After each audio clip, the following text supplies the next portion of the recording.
ассалому алайкум бинандагони гиромӣ мухлисони муҳорибаҳои омехта. Инак то оғози мусобиқаи октагон 72 дар шаҳри Тошканд дар маҷмаи Ҳумо Арена ҳамагӣ 2 рӯз дигар боқӣ монд.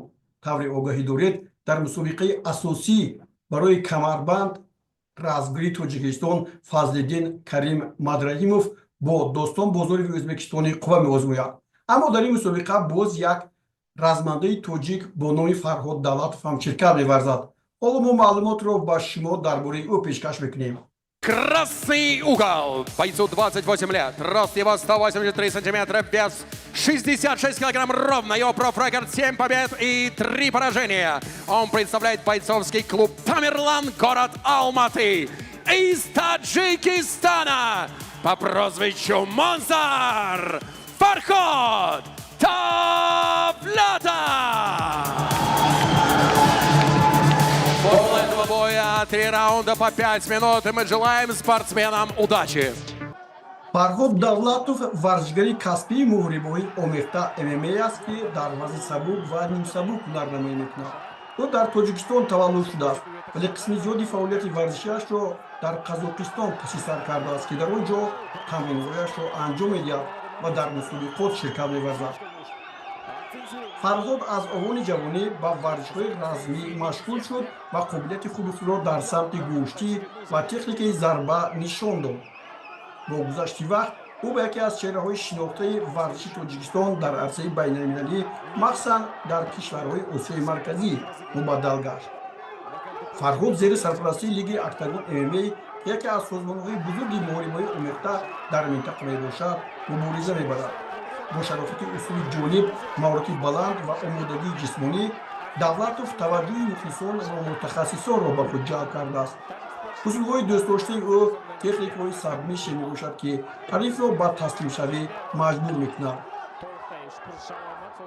рекорди касбиаш 12 рақобатро дар бар мегирад, ки он аз 8 ғалаба ва 4 бохт иборат аст. Фарҳод Давлатов фаъолияти касбии худро дар муҳорибаҳои омехта аз соли 2021 оғоз кард. ӯ бештар дар мусобиқаҳои промоушенӣ ва мисли октагон ширкат мекунад. 11 май размандаи тоҷик Фарҳод Давлатов бо Асадбек Қаҳоров аз Ӯзбекистон, ки 6 ғалаба ва 3 бохт дорад, ворди рақобат хоҳад шуд. мо ба варзишгари тоҷик барор мехоҳем ва ба ӯ мухлисӣ мекунем. ин наворҳое ки ҳоло мебинед, яке аз муҳорибаҳое ҳаст, ки маҳз Фарҳод Давлатов дар он пирӯзӣ ба даст овардааст. Demi tinisi tarila boshladi. Azimovning bemalol qiyin bo'ladi. Davlatov alg'ashqi sekundlardan boshlab yaxshi qism ko'rsatadi. Уже позиция халфгарда это лучше, чем боковой контроль, как минимум. So'qqish asosida bunga yani. Biroq bunda hozir pastasini so'zib javob olgan. Azimov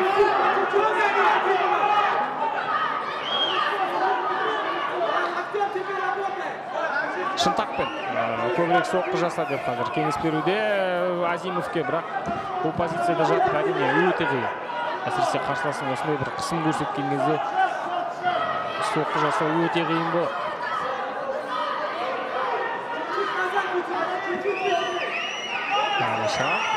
Бірақ әлі де бір сондай бір керемет қауіп төндіре алған жоқ. Давлатов әлде тотындыру әдісін жасаудың амалын іздеп жүр. Меньше 2 минут, 90 секунд до окончания первого раунда. И здесь начал локти включать. Бірнеше Фарход. ауыр соққы Шынтақпен.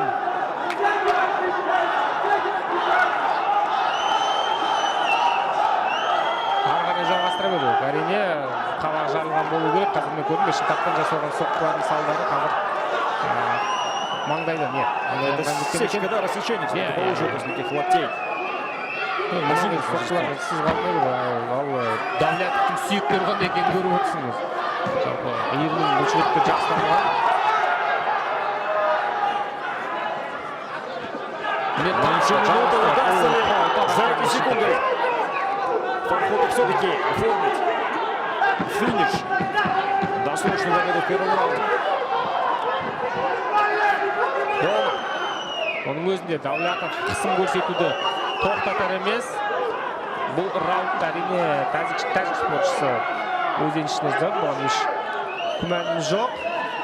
Раундтың соңына дейін бұл позицияда ұстайтын болады.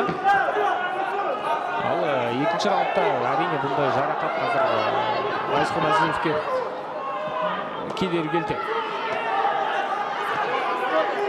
Ғазизхан Азимов прямо сейчас идет на серии из 3 побед подряд. Вот Фарход Давлятов вышел на поединок после поражения в титульном поединке от Мухаммаджона Курбанова. Алғашқы раунд аяқталды. Қазір Азимовтың жарақатын міндетті түрде дәрігер қарайтын болады. Дәрігер тіпті екінші раундқа шығармай қоюы мүмкін, егер Катман қанды тоқтатамыз. Более поспокойнее стал по сравнению с первым раундом.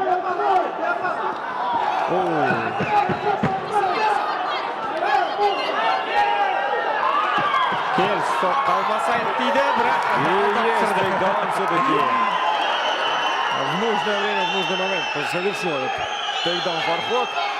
Тура 2 минут жүріп, Давлят қайтеуір тейкдаун жасады қазір. Енді тағы да сол нәтиже берген тактикаға басады әрине қазір. Қарсыласын партерді мызғылау басты мақсаты. Белсенді болу керек. Азимов не істейді. Азимов снизу. Удар локтями. Үшпір шабу керек, соққыны қайтеді.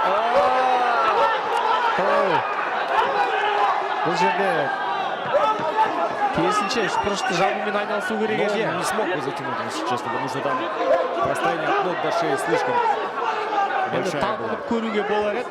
Бұл жерде соққы жасаудың қатты бір маңыздылығы болмады. Жарайды. Бұл Азимовтың өзінің мойнында. Қазір тағы да жақсы позицияға ие. Давлятов қарсыласын әбден қанға бояды.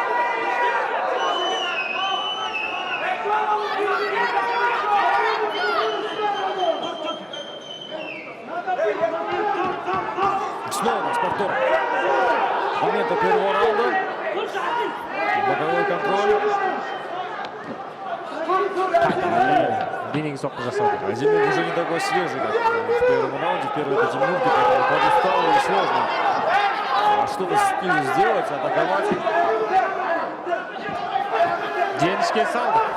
Бұнда Азимов таппен Оказывается, шашып и минуты до окончания второго раунда. Бұл өте қауіпті сәт. Қазір шынымен де жағдай қиындай түседі. Бэклау мойындалды.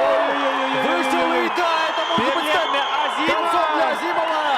Сдается Азимов. Одерживает досрочную победу во втором раунде.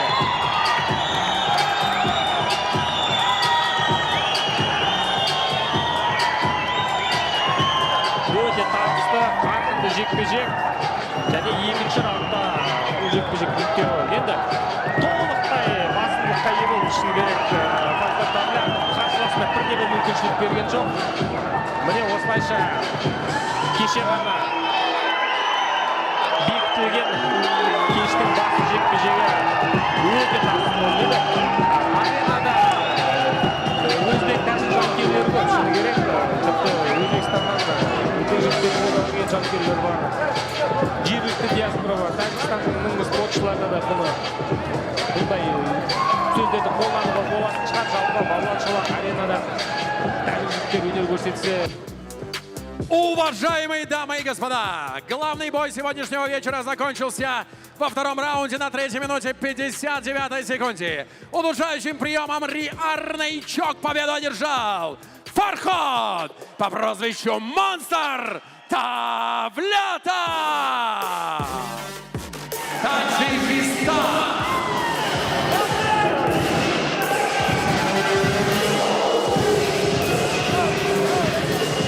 Фарход, что для тебя дальше? Это было великолепное возвращение. Кто у тебя на прицеле и какие планы на следующие поединки?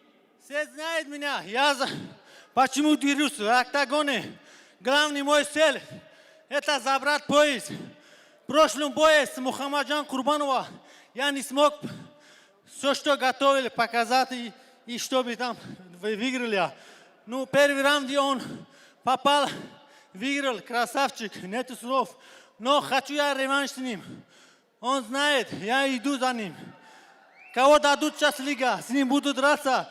И за поезду я еду. Я только главный цель у меня, только поезд забрать.